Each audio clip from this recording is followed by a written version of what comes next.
Saludarlo. Ramiro.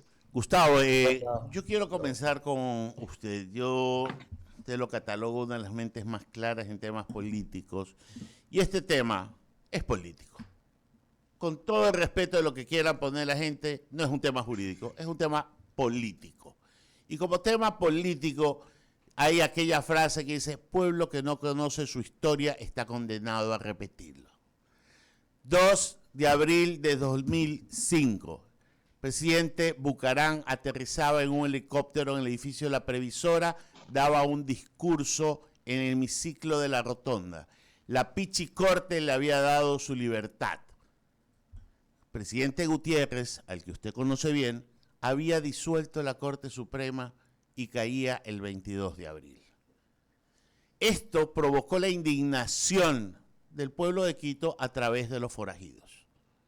¿Usted cree que lo sucedido en el fin de semana, sumado a la amnistía más repugnante que he podido ver en términos de la historia de un proceso de esta naturaleza, ya no está haciendo pensar que algo hiede dentro de la estructura política de estos últimos meses? Buenos días, Gustavo. Buenos días, Ramiro. Un gusto saludar con todos los panelistas. Un gusto, Mario, poder compartir este panel contigo. Y un saludo a quienes nos ven y nos escuchan. Eh, sí, esa es una posibilidad. El gobierno le ha dicho al país el día de ayer que no tiene la culpa de la decisión del juez, porque esa es una decisión de otra función del Estado, en otras palabras. Ha presentado la apelación y se supone que en el transcurso de esta semana la Corte Provincial de Santa Elena tendrá que emitir jurídicamente un fallo. Pero aquí hay un problema político de fondo.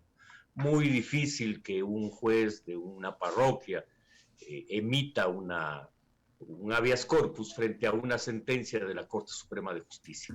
Eso es injurídico y en términos políticos tiene, y desde luego que sí, es algo que huele muy mal. El gobierno, con lo que ha dicho, tendrá que demostrar en el transcurso de las próximas horas y días de que no existe efectivamente este pacto y que lo que va a pasar es que Glass retorne a prisión. Pero eso está por verse, eso lo veremos en el transcurso de los próximos días. Hay sin duda una ola de indignación, de protesta, en la medida en que la gran mayoría de la ciudadanía percibe que detrás de esta liberación del ingeniero Jorge Glass hay un acuerdo político por la impunidad. Y esa percepción puede convertirse en una ola de protestas, sin duda. Por eso es que el gobierno le queda muy poco tiempo para desmontar esa ola de protestas. Y la forma de hacerlo es que demuestre que lo que dicen sus voceros es efectivamente cierto. Y si no lo demuestra, pues lo que dices tú, Ramiro, en tu análisis y pregunta, en definitivamente lo que va a haber es una indignación generalizada. Antes de darle paso a Mario, solo quiero recordar, porque cuando los hechos históricos nos ayudan a ver lo que puede hacer un ejecutivo cuando tiene unas medidas de este tipo. Te acordarás, Gustavo, cuando el tema del banco de descuento, el superintendente de bancos era José Vicente Troya y el ingeniero Febres Cordero lo detuvo y resulta que le quisieron poner un habeas corpus, en ese entonces era ante los alcaldes, y lo tuvieron volando de Quito a Guayaquil durante todo el día para que no sepan dónde estaba y no lo puedan plantear. Lo que quiero decir es que cuando el Ejecutivo quiere hacer algo, lo puede hacer. Sin duda alguna, Ramiro. Entonces, está clarísimo. Y Mario, yendo, tú eres más abogado, pero también tienes tu criterio político que lo llevas en la sangre. Cuéntanos, o sea, ¿qué reacción puede tener el gobierno frente a lo que está en este momento? Pues el señor del SNAI pudo haberse dicho el Gil por unos 2 días, le pudo haber caído COVID, pero nada de eso pasó. Ahora, ¿qué toca jurídicamente hacer para darle un poco de legalidad a esto? Buenos días, Ramiro, a los del panel. Gustavo, placer saludarte por esta vía. A ver, yo creo que Gustavo ha perfilado en la parte política, sin duda alguna, con su conocimiento y su criterio y una mente tan lúcida para esa área, lo que ha ocurrido. Yo, sin querer herir a nadie, no puedo menos que decir que no ha habido ministro de gobierno. o ha habido ministro de gobierno, como quisiéramos ver la coyuntura que ha ocurrido. Primero, yo creo que pudo el señor del SNAI, el director del SNAI, haber tomado una actitud distinta. La crítica generalizada, sin entrar o profundizar todavía en lo jurídico, es que en casos comunes, como los que ocurrieron en las cárceles de Guayaquil específicamente, personas que tenían órdenes de libertad con todas las garantías del caso murieron sin poder salir de la cárcel porque a alguien se le ocurrió no dejarlo salir. Aquí tenemos una persona detenida que es una persona común y corriente porque es un PPL más, pero también es un ex vicepresidente de la República. La pregunta es por qué razón hubo tanta agilidad o tanta facilidad desde el punto de vista gubernamental para no haber tenido capacidad de reacción frente a los hechos.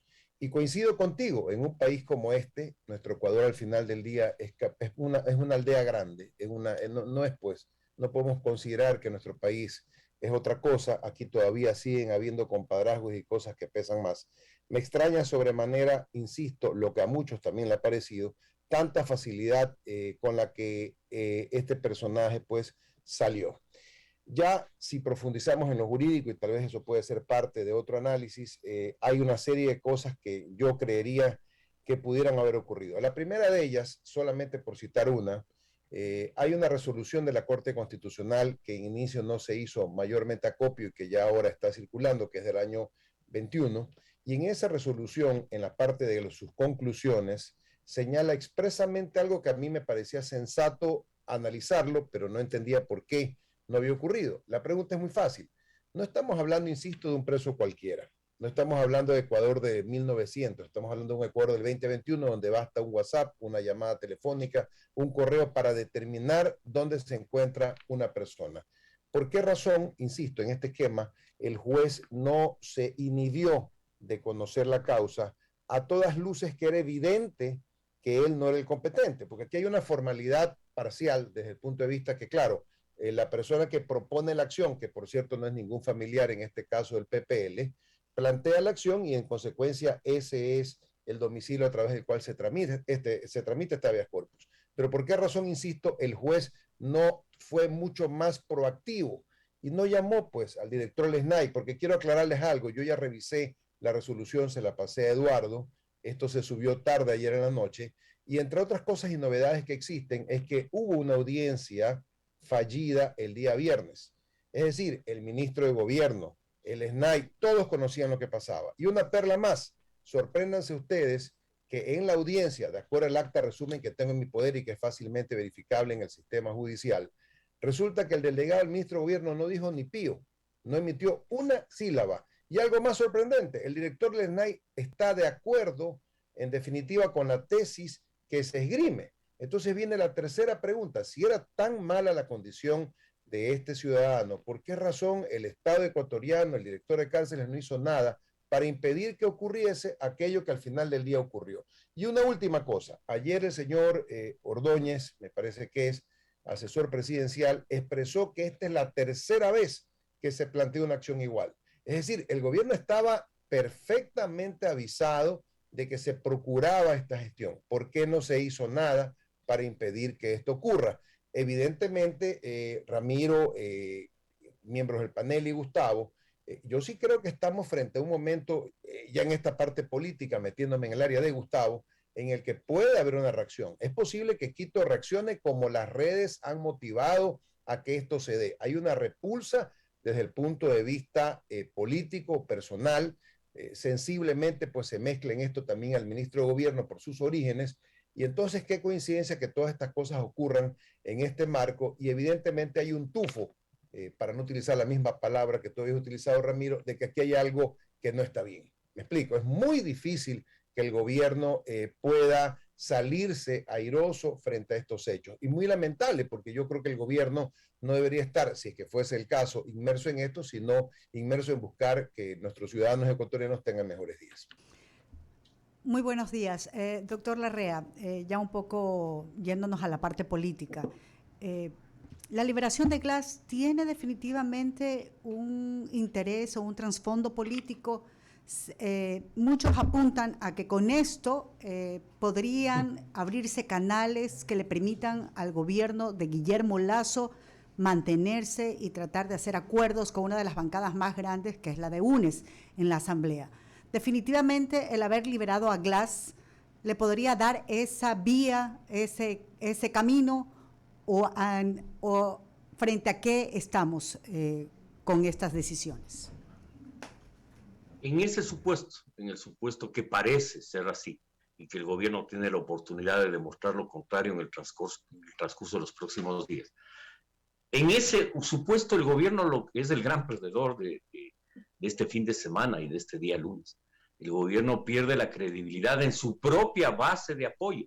Si alguna razón, o por alguna razón, el gobierno del presidente Lasso, presidente actual, gana las elecciones, es precisamente por el voto de descontento mayoritario del país contra el correísmo, precisamente, contra la corrupción, contra la impunidad, contra el autoritarismo. Y eso le da un triunfo político y le da una base política. Esa base política se empezó a resquebrajar con más fuerza este fin de semana, sin duda alguna. Pensar, por ejemplo, que ahora es viable ganar una consulta popular si el gobierno continúa en esa política y no la desmiente con los hechos, porque no se trata de que el ministro salga y haga una declaración. Eso es una declaración que se la lleva el viento. La única manera en política de demostrar una tesis es con actos, con acciones, y creo que el gobierno tiene la oportunidad de demostrarlo o no. Si es que no lo demuestra, sin duda detrás de esto se evidenciará un pacto político, se evidenciará un acuerdo, y por lo tanto, además, la consecuencia política clara de eso no es precisamente la gobernabilidad en la Asamblea, porque tendrá la oposición del resto de bancadas. Será un nuevo error político. Lucía. Para mí yo sigue con Gustavo Mario Velázquez, ya creo que está nuestro otro Ramiro está también con nosotros, chequeemos. Sí, Ramiro claro que García sí. Falcón. Doctor Mario Velázquez, tengo una duda. Si la apelación es aceptada, ¿Jorge Glass tendría que volver a la cárcel de Cotopaxi? Sí, la apelación evidentemente es factible plantearla, y entiendo que se ha planteado. Quepa decir que en el acta resumen al que me refería en la primera parte, no consta que la apelación se le haya planteado. Evidentemente que puede planteársela pues cuando ya sea notificada la resolución, pero en todo caso no se planteó en ese momento. Esto es solamente como un comentario. Y bueno, si la resolución de la Corte en este caso establece que efectivamente esta medida ha sido mal tomada, debería retornar al estado anterior previo a esta acción, y pues la cárcel a la que vaya, pues no tengo idea cuál será, pero posiblemente la de Cotopaxi o alguna que posiblemente le dé mejores condiciones, porque en el relato de esta acta, que la tiene Eduardo, se le he pasado, básicamente toda la exposición mayoritaria es de varios médicos, entre ellos un señor alemán que viene de la Corte Interamericana, y todos pues señalan que el estado de salud del ingeniero Glass pues es calamitoso, que hay peligro de suicidio, que le están dando medicamentos mezclados que más bien pueden afectar a su salud. Bueno, todo el relato básicamente de esa acta se refiere a estos hechos. Así que esa sería para mí la condición en la que podría estar él si es que efectivamente se resuelve esto en un sentido adverso para él.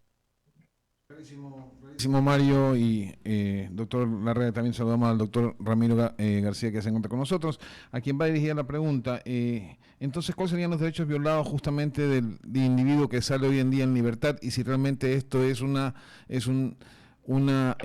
posición jurídica legal o es ilegal? Doctor. Buenos días, ¿cómo están? Saludo para el doctor Velázquez, para Gustavo y para todos los aquí presentes. Muchas gracias por la invitación. A ver, la resolución del juez de Manglar Alto presenta una serie de incongruencias tanto de forma como de fondo. De forma, porque la Ley Orgánica de Garantías Jurisdiccionales y Control Constitucional, en su artículo 44, establece claramente cuál es el juez competente. Y dice que el juez competente para conocer la acción de habeas corpus es el juez del lugar donde la persona se haya privada de libertad, y en caso de desconocerse dónde está privada de libertad, el juez de su domicilio. En el caso específico, Glass, como todos sabemos, estaba privado de su libertad en la Tacunga, y también su domicilio se encuentra en Guayaquil. Así que no había ninguna razón para que el juez de Manglar Alto pueda conocer esta causa. punto 1. Punto 2, hay que recordar que contra Glass no pesan prisiones preventivas, sino 2 sentencias ejecutoriadas y una sentencia que está en proceso de ejecutoriarse. Así que no estamos hablando de la ilegitimidad de una prisión preventiva.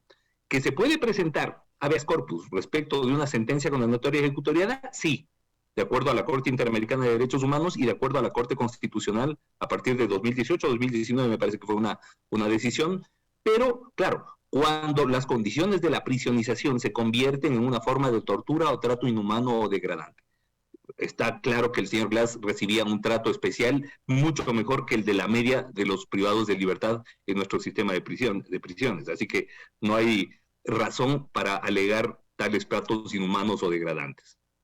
Obviamente, la vida y la convivencia dentro de una cárcel eso no es un hotel, es una cárcel y siempre es complicada. Pero de ahí a hablar de trato inhumano o degradante, específicamente en el caso del señor Glass, tendríamos que reconocer esta misma garantía a todos los privados de libertad en el Ecuador. Doctor García. Y 3, yo creo que se estaría sentando un principio, un precedente funesto, que en caso de convalidarse, que yo estoy seguro que en lo jurídico, la Corte Nacional de Justicia, que es la entidad que tiene que conocer esto en apelación, porque de acuerdo al mismo 44, cuando la orden de privación de libertad haya sido dictada por la Corte Nacional de Justicia, tendrá que ser una de las salas que no ha conocido el caso la que resuelva. La sala que sea de la Corte Nacional de Justicia, yo estoy seguro que no va a convalidar lo resuelto por el juez de Manglar Alto. Ahora, lo que habría que analizar es, bueno, hasta eso, ¿le van a dejar que se vuele o no a Glass? Porque si es que la Corte Nacional de Justicia revoca lo hecho por el juez de Manglar Alto, tendrá que volver a la tacunga. Entonces la pregunta es, ¿tendrán hecho el operativo como para evitar que utilice estos días como mecanismo de fuga? ¿O van a mirar a otro lado y van a permitir que se vuele? Afortunadamente son interrogantes que se van a contestar muy pronto, de aquí a la próxima semana máximo, porque me imagino yo que hasta el día martes el juez de Manglar Alto remitirá el expediente a la Corte Nacional, y la Corte Nacional entre el martes, bueno, teniendo en cuenta que esta es una semana corta, pero entre el martes y el jueves, máximo el lunes de la próxima semana, ya debería resolver. Así que pronto sabremos si hubo acuerdo político que implica no dejemos que se vuele, o si en efecto se trató de un caso aislado de corrupción judicial en el que es el juez el que se mandó todo de su propio gasto. Vamos a ver. Doctor García, más allá de todos estos temas que vienen a ser un poco análisis básicamente y conjeturas a fin de cuentas, pues no hay pruebas de hechos, lo que sí es cierto es que el sistema de justicia entra en un análisis bastante, digamos, fuerte, porque si un juez de primera instancia Tinterillo hace y pone de rodillas a todo el sistema judicial, ¿qué análisis se puede hacer y qué conclusiones vamos a sacar para que justamente se cambie? Porque no puede ser posible que sigamos en lo mismo. Bueno, yo creo que es necesario que la Corte Constitucional, a través de sus decisiones, acote y delimite adecuadamente el marco de cada una de estas garantías para que no se produzcan este tipo de cloacas aisladas, digamos, del derecho, ¿no? Entonces, claro, ahora, siempre va a haber y en esto sí, y lo digo con mucha vergüenza y como presidente de la Federación Nacional de Abogados del Ecuador, lastimosamente siempre vamos a tener colegas que van a tratar de plantear alguna interpretación delirante de alguna sentencia de la Corte Constitucional y a través de eso, pues, normalmente sorprender al cliente, porque generalmente todas estas aventuras terminan muy mal para sus propios clientes. O sea, recordemos lo que pasó con el abogado de Rasquiña, que lo sacó a Rasquiña y luego terminó de abogado de Glass. Luego terminó muerto el abogado y muerto Rasquiña. Y ahora otro abogado de Glass se manda a un rollo muy parecido a lo que trataron de hacer en su momento, con una interpretación totalmente tirada de los cabellos de una sentencia de la Corte Constitucional a la que le hacen decir cosas que jamás ha dicho, porque la Corte Constitucional nunca ha dicho que se puede presentar el habeas corpus en donde a uno le dé la gana, porque si no, imagínese usted por dar un ejemplo, que se presente una acción de habeas corpus ante el juez del Guabo, multicompetente, respecto de alguien privado de libertad en Bahía de Caracas. Sería el acabose de nuestro sistema penitenciario. Yo, en lo jurídico, estoy seguro que la Corte Nacional de Justicia va a enmendar esta tontería del juez del Santa Elena. Lo que no estoy muy seguro es si el pajarito se vuela o no se vuela. Esa interrogante la contestaremos la próxima semana. Muchas gracias. Saludar también a Javier Segarra, que ya está en plataforma, nuestro querido amigo, a quien va a preguntar al final. Sigo ahora, y pues quiero comenzar con Gustavo Larrea, con quien, pues igual que con Ramiro García y con Mario Velázquez, nos unen muchos años de bregar y de luchar por el Ecuador. En cualquier posición que estemos, en la que sea, siempre tenemos lo primero, el amor al Ecuador y que le vaya bien al Ecuador.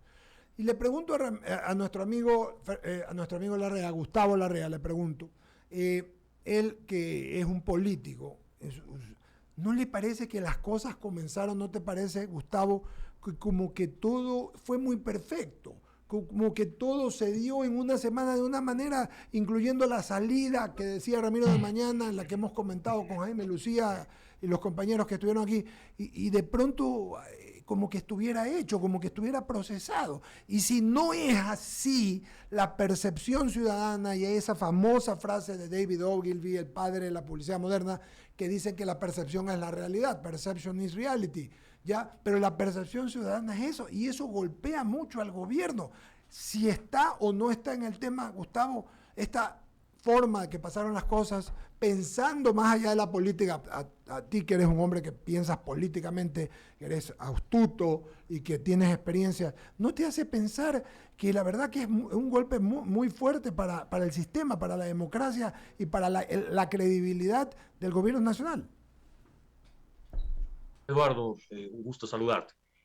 Sí, yo creo que la credibilidad del gobierno, si se mira estos días, ha bajado mucho.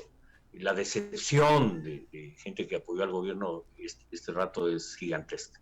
Por eso es que el gobierno tiene que actuar rápido y enmendar los errores que también son propios, que no son solo del sistema de justicia, no solo es del abogado que emite esa resolución, ese habeas corpus, sino de quienes no defienden adecuadamente cuando son llamados al juez de Santa Elena.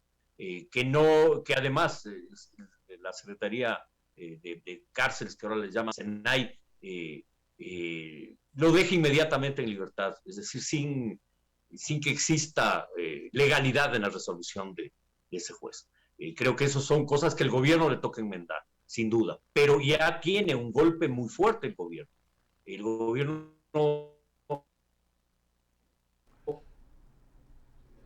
A ver, Gustavo, se nos quedó la señal, qué lástima. Vamos a continuar y haré mi segunda pregunta. Entonces, volvemos con Gustavo. Está Mario y está Ramiro García, Mario Velázquez. Mario, vamos al final contigo, Ramiro. Sencillamente, ¿no hubiera sido lo mejor? Probablemente por la... Ramiro, estamos con algún problema en la señal tuya. Se muteó el micrófono, se quedó en silencio tu micrófono. Ahí, por favor, ponlo... Ramiro, ya, Gustavo, perdón, vamos. Ahí está bien. Ahí está preguntando Mario, yo lo silencié para no molestar. Correcto. Correcto, silenciémoslo para que se escuche mejor Mario. Y retomo la idea, no sé dónde me quedé, pero en todo caso, sí, la institucionalidad democrática del país sufre un golpe. Devela, como bien decía Ramiro, las cloacas que hay en el sistema de administración de justicia, que tienen que ser corregidas. No puede ser que alguien que tiene sentencia en firme y 2 sentencias en firme, un juez de una parroquia le dé el habeas corpus. Absurdo, está fuera del derecho, es un absurdo jurídico y tiene un costo político, desde luego que sí. Y ese costo político lo está pagando ahora el gobierno. El gran perdedor de estos días es sin duda el gobierno nacional. Y en ese sentido es el gobierno el que más preocupado debe estar de restituir su confianza y su credibilidad, que es lo que está perdiendo aceleradamente. Voy ahora sí con Ramiro García y le pregunto, yo decía hace un momento y me reitero, de presidente de la República hubiera salido ayer en la noche en cadena nacional a decirle al pueblo ecuatoriano lo que había pasado, decirle, ¿sabes qué? Has pasado esto. y pasa esto en la Asamblea, y pasa esto en la justicia, y voy a proponer en la consulta popular que se haga la evaluación, que debió haber hecho hace algún tiempo el Consejo de la Judicatura, porque estaba previsto y no lo ha hecho, a los jueces fiscales, vamos a arreglar esto y vamos a nombrar nuevos. O sea, volverse a reposicionar y no dejar que esto pase, Ramiro, porque la percepción de la ciudadanía, repito, aunque no sea, se lo decía yo, la percepción de la ciudadanía y el sentir de la ciudadanía es que han pactado contra los que perdieron, no con los que...